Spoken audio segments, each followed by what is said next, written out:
Vamos a terminar de estudar o capítulo 1 da primeira epístola de João. Esta noite leremos os versos 8, 9 e 10. Diz assim: se dissermos que não temos pecado, enganamo-nos a nós mesmos e não há verdade em nós. Se confessarmos os nossos pecados, Ele é fiel e justo para nos perdoar os pecados e nos purificar de toda injustiça. Se dissermos que não pecamos, fazemos-lo mentiroso e a sua palavra não está em nós. Interessante que no versículo 8 e no 10 se repete a mesma ideia. E a ideia é esta: não se atreva a dizer que não há pecado em você. Enquanto estiver andando nesta terra, não se atreva a pensar que não há pecado em você. Porque se você faz isso, você está mentindo. Não há verdade em você. Mais ainda, você faz a Deus mentiroso, porque Deus nunca disse isso. Então vem aqui a grande pergunta. Mas não disse Jesus: sede perfeitos, como o vosso Pai que está nos céus é perfeito? É verdade. E como agora João diz que nesta terra não podemos ser perfeitos. E se você analisasse alguns versos de Paulo, vai ficar meio confuso, porque em alguns lugares Paulo diz assim: eu ainda não sou perfeito, eu ainda estou indo em direção da perfeição. E um pouco mais adiante diz: pois então todos os que já somos perfeitos. Então vem a pergunta: por que Paulo em uns versos disse eu ainda não sou perfeito? Em outros versos disse eu já sou perfeito. Por que Jesus disse sede perfeitos como vosso Pai que está nos céus é perfeito? E por que João diz que se você diz que é perfeito e não há pecado em você, você é um mentiroso, não há verdade em você? Todos estes versos nos deixam confusos. E se você não entender este assunto, você vai viver angustiado na vida cristã, achando-se perdido, achando que não tem solução para você. Meu tema não é a perfeição, porque não esse é o tema central do texto que acabo de ler. Mas vou gastar uns 3, 4, 5 minutos para tentar explicar o que é a perfeição. A perfeição na vida cristã não é uma meta à qual você chega. A perfeição na vida cristã é um processo. Você é perfeito enquanto vai procurando a perfeição. Você é perfeito enquanto vai caminhando em direção da perfeição. É perfeito no sentido de que você está caminhando com Jesus. Não é perfeito no sentido de que você não chegou na estatura de Cristo. Quando Jesus disse sede perfeitos, está dizendo sede perfeitos na sua esfera humana, assim como Deus é perfeito na sua esfera divina. Você, humano, não pode entrar na perfeição divina. Mas assim como você é perfeito na sua esfera humana, você precisa ser perfeito na sua esfera humana, assim como Deus é perfeito na sua esfera divina. Então agora sim vamos a entender o que João está dizendo. Ninguém de nós pode dizer: em mim não existe pecado. Em mim não há pecado. Por quê? Por um simples motivo. Desde que Adão e Eva caíram no pecado, todos nós chegamos ao mundo trazendo o que a Bíblia chama de natureza pecaminosa. Que coisa é a natureza pecaminosa? A tendência a praticar o pecado, a inclinação ao mal, uma compulsão interior que te leva a fazer o que você não quer fazer. Paulo entendeu isto na experiência própria. No capítulo 7 da Epístola aos Romanos, ele diz: eu não compreendo a minha vida, eu não entendo, porque a minha cabeça sabe o caminho por onde deve andar.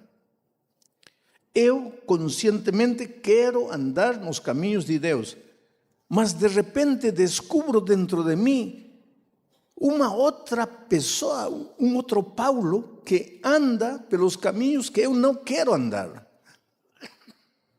Então ele disse assim: então, se eu ando pelos caminhos que eu não quero andar, quem anda por aí não sou eu, mas o pecado que habita em mim. Porque se dependesse de mim, eu caminharia nos caminhos em que devo andar. Mas há uma força estranha que eu não entendo e que me leva a caminhar nos caminhos que eu não quero. E queridos, essa é a experiência de todos nós.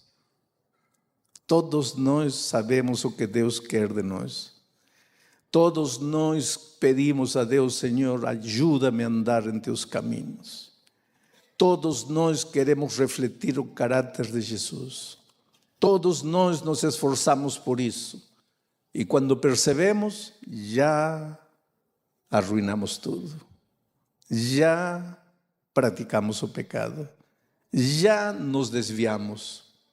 E aí vem o diabo, que começa a falar em teu ouvido assim: você não presta, você é um hipócrita, você é um mentiroso. O que está fazendo na igreja? A quem você acha que engana? Olha a tua vida, olha o que você acaba de fazer. Já não adianta, larga a igreja, vai embora. Para que está aí vivendo uma vida hipócrita, uma vida doble? Na igreja uma coisa, fora outra coisa. E o diabo é terrível, sabe? É ele que faz tudo o que pode para te levar a cair. Uma vez que você cai, ele é o primeiro em vir e dizer: abandona, isto não funciona, isto não vai dar certo. E o pior é que você às vezes ouve o inimigo. Não ouça. Deixe ele falar o que quiser. Ele é o acusador por excelência. Se depender dele, você está condenado à morte eterna. Mas agora vem Jesus e diz: filho, não se atormente. E vem especialmente João e diz: não se atormente. Não diga que não há pecado em você. Você é um ser humano. Enquanto estiver nesta terra, muitas vezes você vai cair, vai escorregar. Agora, não desanime por isso. Levante e continue. E se cair outra vez, levanta e continua. E se cair 500 vezes, levanta as 500 vezes e continua. Eu lhes digo uma coisa esta noite: se um dia entrarmos no reino dos céus, não será porque nunca caímos, mas porque mesmo tendo caído, nos levantamos, acreditamos na palavra de Jesus e continuamos a caminhada. Porque assim é. Mas Deus está feliz com isso? Não, não está feliz. Porque por Ele você nunca cairia. E tem uma maneira de você nunca cair. Vamos a trabalhar com o verso 9. Diz assim, o verso 9. Se confessarmos os nossos pecados, Ele é fiel e justo para nos perdoar os pecados e nos purificar de toda justiça. Eu tenho ouvido muitos sermões da primeira parte. Se confessarmos nossos pecados, Ele é fiel e justo, fiel a sua palavra. Ele vai cumprir sua palavra de te perdoar. Se confessarmos nossos pecados, Ele é fiel e justo para nos perdoar. Mas a segunda parte, eu tenho ouvido poucos sermões nesta segunda parte, e a segunda parte diz: e para purificar-nos de toda maldade, purificar-nos da injustiça, purificar-nos do pecado. Quer dizer, limpar, arrancar, tirar da raiz o pecado. Deus não quer só te perdoar, porque de que adianta te perdoar se no dia seguinte você vai estar novamente caindo no pecado? Então Deus primeiro te dá o perdão e ao mesmo tempo começa a trabalhar na erradicação das tendências que te levam a praticar o pecado. Mas primeiro vamos a pensar na primeira parte. Se confessarmos nossos pecados, Ele é fiel e justo para nos perdoar. Se confessarmos. Você não precisa confessar seus pecados ao pastor. O pastor é um pecador tanto quanto você. Portanto, não venha me contar seus pecados na esperança de que eu te absolva. Eu não tenho poder nenhum, porque Jesus tem que me absolver a mim. Eu sou um ser humano como qualquer outro ser humano. O pastor Itaniel também, todos os pastores somos iguais. Seres humanos que precisamos de um intercessor, que é Cristo Jesus. E graças a Deus, Ele é nosso intercessor e nos ama, está disposto a ouvir a nossa confissão e a nos perdoar. A confissão é reconhecer que você errou, reconhecer que você está mal, reconhecer que você está preso de algum vício, de algum hábito, e depois levantar os olhos a dizer: Senhor, olha o que fiz. Você não precisa contar a Ele o que você fez, porque Ele sabe tudo. Então, a confissão não é para informar, a confissão é para você reconhecer. E reconhece e diz: olha, Senhor, só que eu não estou feliz com esta situação. Eu quero mudar, isto não me torna feliz, isto não ajuda a minha família, eu não tenho paz, eu não consigo dormir. Então, por favor, Senhor, faz algo por mim. E a primeira coisa que Deus te dá é o perdão. Uma vez que abriu o coração, confessou, agora vem o perdão. Tem muita gente que não acredita no perdão. Alguma vez encontrei por aí alguém que disse assim: pastor, tudo bem, Deus me perdoa, mas eu não me perdoo. E tem muita gente assim que não quer se perdoar. E eu te pergunto com todo carinho: e quem é você para não se perdoar? Você morreu na cruz por você? Você derramou seu sangue? Foi a você que colocaram uma coroa de espinhos? Foi a você que açoitaram? Foi em teu rosto que cuspiram? Não? Então que direito você tem de dizer: não me perdoo? A única pessoa que poderia dizer não te perdoo é Deus. É Jesus, porque Ele se padeceu, Ele se sofreu, Ele morreu. Ele é o único que tem direito a dizer não te perdoo. E no entanto te diz: filho, eu te perdoo, mas vai e não peques mais. E por que não peques mais? Porque vai continuar sofrendo se continuar pecando. Porque o pecado só te traz dor, só te traz sofrimento. Então vai e não peque mais. Mas como não vai pecar se a natureza pecaminosa está em teu coração? A Suzy acaba de se batizar. Daqui a 10 minutos sai da igreja, entra um pensamento imundo. Entra o desejo de ser algo errado. Por quê? Porque está dentro dela a natureza pecaminosa. Está dentro de todos nós essa natureza pecaminosa. Então, como vai e não peques mais? Se a natureza está aí, se as tendências estão aí. Então vem a segunda parte do texto. É que Deus não só te dá o perdão, sino que te dá a transformação. Não quer só te perdoar, quer te purificar. E como faz Jesus isso? De uma maneira interessante. Vou levar vocês a ler um texto de Marcos, no Evangelho de Marcos, capítulo 9, versículo 33, diz assim: E chegou Jesus a Cafarnaum, e entrando em casa, perguntou-lhes: que estáveis vós discutindo pelo caminho? Mas eles ficaram calados, porque pelo caminho tinham disputado entre si qual era o maior. Vejam, esta é uma história de Jesus e seus discípulos. Os discípulos tinham um problema, tinham um pecado acariciado.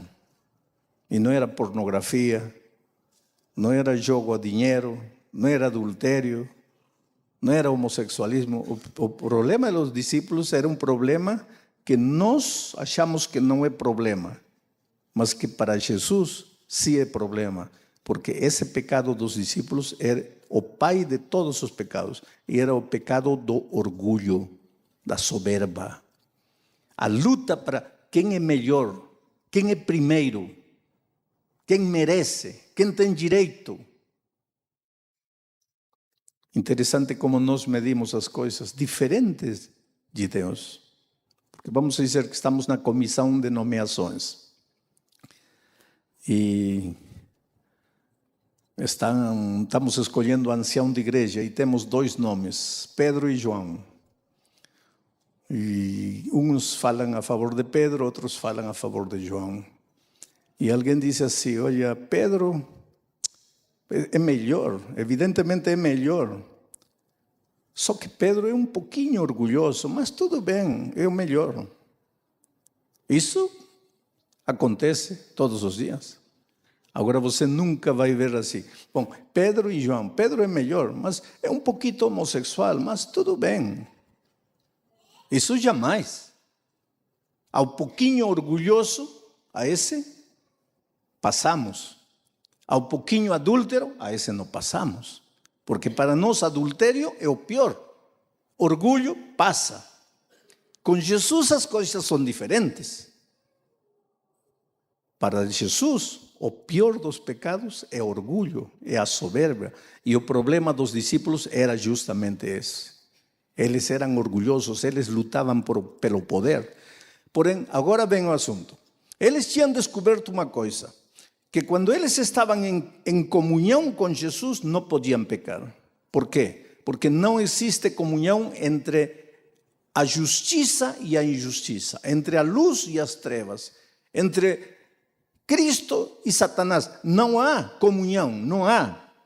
Então, eles entendiam que se cultivavam o companheirismo com Jesus, em Cristo, em Jesus, não poderiam praticar o pecado.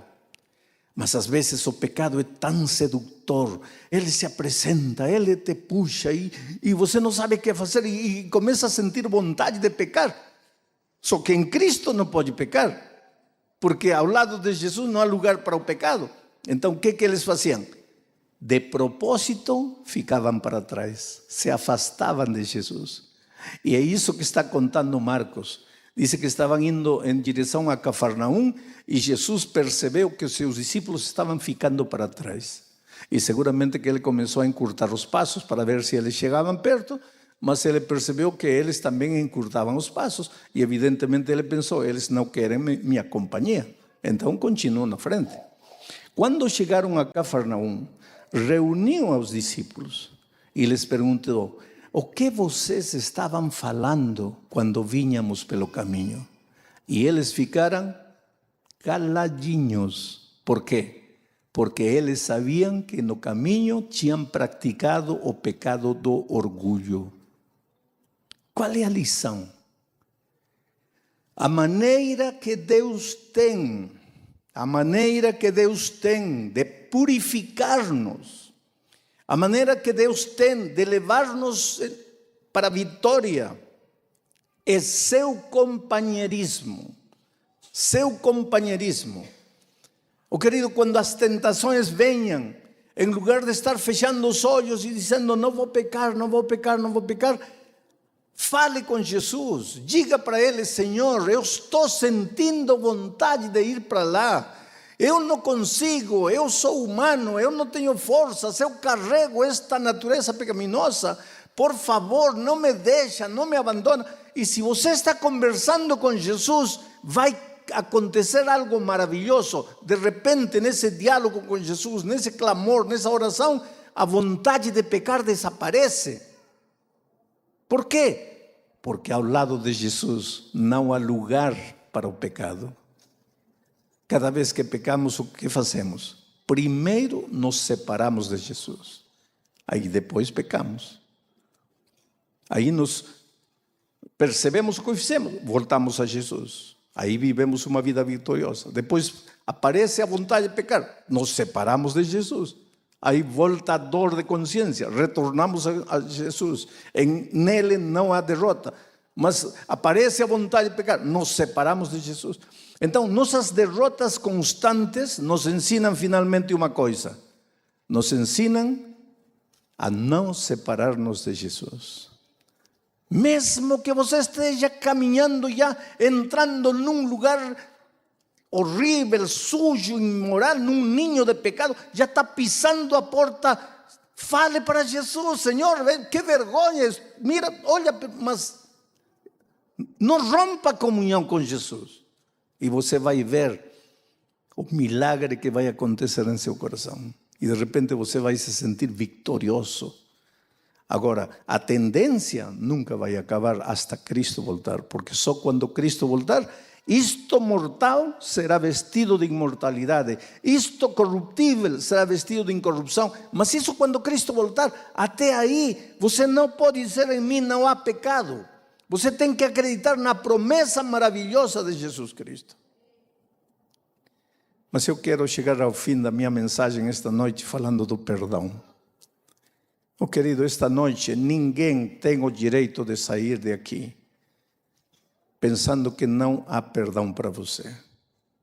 Sabe, o maravilhoso do Evangelho é que você pode ter entrado aqui um miserável pecador, sua vida completamente destruída, acabada, suja. Mas quando você sair de aqui, você pode sair como uma criança que recém nasceu, transformado por completo, perdoado por completo. E que precisa fazer? Apenas levantar os olhos e dizer: Senhor, sou um miserável pecador, tem compaixão de mim, ajuda-me. E nesse momento a mão poderosa de Deus toca a tua vida e você está limpo. Agora, saindo, vai ter que aprender a viver em companheirismo com Jesus. E para manter essa comunhão com Jesus fora durante a semana, é que estas reuniões na igreja te ajudam. Porque aqui, por exemplo, você está recebendo uma superdose de vitamina espiritual.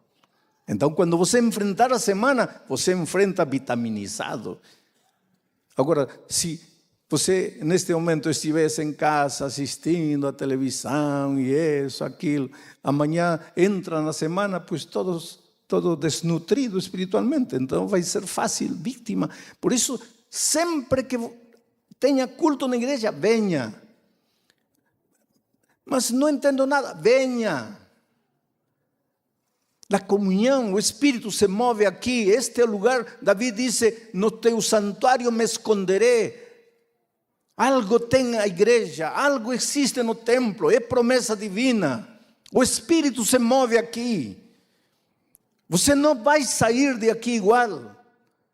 Você entra fragilizado, pensando: olha, tenho tanto problema na empresa, na fábrica, no trabalho, com meu chefe, com isto, com aquilo. Entra destruído pela vida e aqui paira o Espírito trazendo refrigério, esperança, paz a seu coração. E quando sair, os problemas podem continuar iguais, mas você já sai transformado. Por quê? Porque agora você tem consciência que não está sozinho, o Senhor Jesus está com você. Uma vez eu estava saindo de um estádio depois da pregação e uma senhora correu, me alcançou e me disse: pastor, o senhor não sabe o que a mensagem que o senhor pregou esta noite significa para mim. E olhem a história que ela me contou. Disse: pastor, quando eu tinha 16 anos, fiquei grávida. Meu namorado não sabia, meus pais não sabiam, meus amigos não sabiam, só eu sabia. Tinha 16 anos, pastor. Se eu desse essa notícia a meus pais, eu matava eles de coração. Eu não podia fazer isso. Filha única. todas as esperanças e os sonhos dos meus pais em cima de mim. Então entrou uma ideia na minha cabeça: vou provocar um aborto.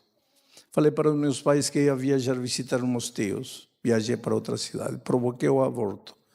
Voltei. Ninguém soube nada. Mas, pastor, desde aquele dia, eu não consigo dormir. Às noites, acordo com pesadelos. Em meus pesadelos, entro no banheiro e encontro escrito com lápis labial, aí no espelho, assassina. E acordo, estava dormindo. Outras noites acordo e vejo um rosto de criança, que não é rosto, não posso definir, mas é uma criança, dizendo assim: mãe, por favor, não me mate, não me mate. Pastor, 30 anos, eu me casei, um homem bom, tive 2 filhos, tenho 2 filhos, tenho todo para ser feliz, mas não consigo ser feliz. Até esta noite, pastor, quando o Senhor levantou a mão, a Bíblia, e disse assim: não sou eu que está te falando, é a palavra de Deus. Todo pecado lhe será perdoado ao ser humano. Todo é todo. Não há superlativo de todo. Não existe mais todo.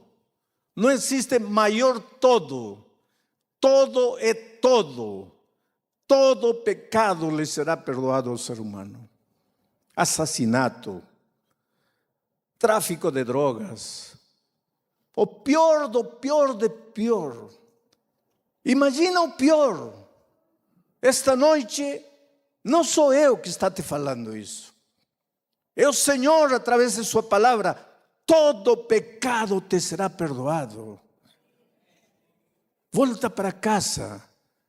Ajoelha-te, levanta os braços aos céus, agradece. Esta noite você pode nascer de novo. Mas a obra do Espírito não termina aí. Agora vem a purificação. Porque se você cair amanhã, vai continuar sofrendo. Então, para não cair, cultive o companheirismo com Jesus. Abrace-se de Jesus. Quando acordar, fale com Ele. Antes de dormir, fale com Ele.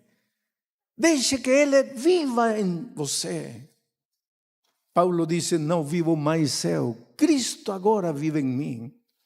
Esse Paulo que no capítulo 7 aos Romanos disse: não entendo minha vida, sou uma derrota, um fracasso. Esse Paulo, quando estava velhinho, desde Roma, escreveu para Timóteo e lhe disse: pelejei o bom combate, acabei a corrida, guardei a fé. Sabe que isso me emociona? Esse homem que num momento da vida se sentiu derrotado, fracassado. Esse homem que disse: miserável homem que sou, quem me livrará deste corpo de morte? Esse homem que achou que nunca conseguiria, anos depois disse: cheguei, acabei, guardei. Agora a coroa da justiça me está reservada, e não somente para mim, mas também para todos aqueles que estavam reunidos em Brasília naquele Dia das Mães. E quanto tem que pagar por isso? Nada. Nada. Só tem que crer. Só tem que confiar. Só tem que apoderar-se da promessa divina.